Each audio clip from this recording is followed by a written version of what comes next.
Hello viewers, কেমন আছেন সবাই? আশা করি সবাই ভালো আছেন। সবকিছু বাদ দিয়ে বেরিয়ে পড়লাম কাপ্তাইয়ের পথে। চারপাশে কোলাহল বাতাস আর মনোরম পরিবেশ, নীল আকাশ এবং লেক, বিভিন্ন প্রকৃতি মিলে জুড়ে আছে আমার মনোরম শান্তি। এটা একটা ভ্রমণ নয়, কারণ এটা হচ্ছে ভ্রমণের নামে একটা প্রশান্তি যোগায়, কারণ এখানে রয়েছে বিভিন্ন মনোরম পরিবেশ। আমি আপনাদের সাথে আজকে আমার এই কাপ্তাইয়ের ঘোরাঘুরিটা আপনাদের সাথে আমি সব কিছু শেয়ার করবো।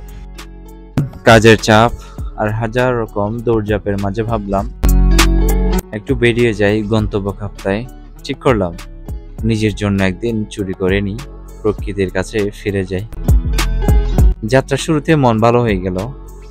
রাস্তার দুই পাশে সবুজের চাদর, মাঝে মাঝে দেখা যাচ্ছে মেঘের দল। মনে হচ্ছিল শহরের শব্দগুলো পেছনে রেখে শান্তির কোন দুনিয়ায় ঢুকে পড়ছি।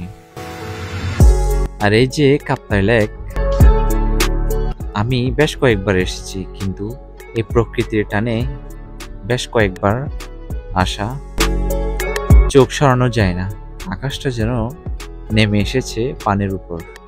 পানি এতটা শান্ত যে নিজের ভেতরটাও হঠাৎ করে শান্ত হয়ে গেল। আমি সত্যি কথা বলতে ওইখানে গেলে প্রায় সময় নৌকা ছড়ানো হয়, বাট এবার চড়ি নাই।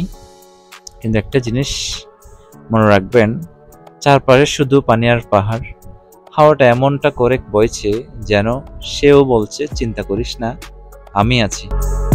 কিন্তু জায়গা এত নিস্তব্ধ, শব্দ করতেও ভয় লাগে। প্রকৃতির সামনে দাঁড়ালে আসলে বোঝা যায় আমরা কত ছোট। ঘোরাঘুরি তো হলো, সঙ্গে ছিল টুকটাক খাওয়া দাওয়া, আর ফ্যামিলিদেরকে নিয়ে আপনি আসলে ভ্রমণটা হচ্ছে অন্যরকম।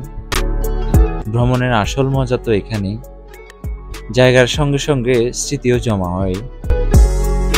বিকেলে লেকের ধারে বসে রইলাম কিছুক্ষণ। সূর্যটা ডুবে যাচ্ছিল ধীরে ধীরে। মনে হচ্ছিল সারাটা দিন চোখের সামনে দিয়ে চলে গেল। এমন দৃশ্য ক্যামেরায় বন্দি করা যায়, কিন্তু অনুভব করা যায় শুধু মন দিয়ে। শেষ পর্যন্ত ফিরতে হলো, কিন্তু কাপ্তাই কিছু একটা দিয়ে দিল, একটা শান্তি, একটা প্রশান্তি, যা নিয়ে ফিরলাম শহরে। কাজ থাক, দৌড় থাক, মাঝে মাঝে এমন একটা বিরতি যেন খুব দরকার। ইনশাল্লাহ কাপ্তাই আবার আসবো, ইনশাল্লাহ দেখা হবে। Thanks for watching. যদি ভালো লাগে আমার এই ভিডিওটা, অন্তত একবার হলেও শেয়ার দিও। আসসালামু আলাইকুম।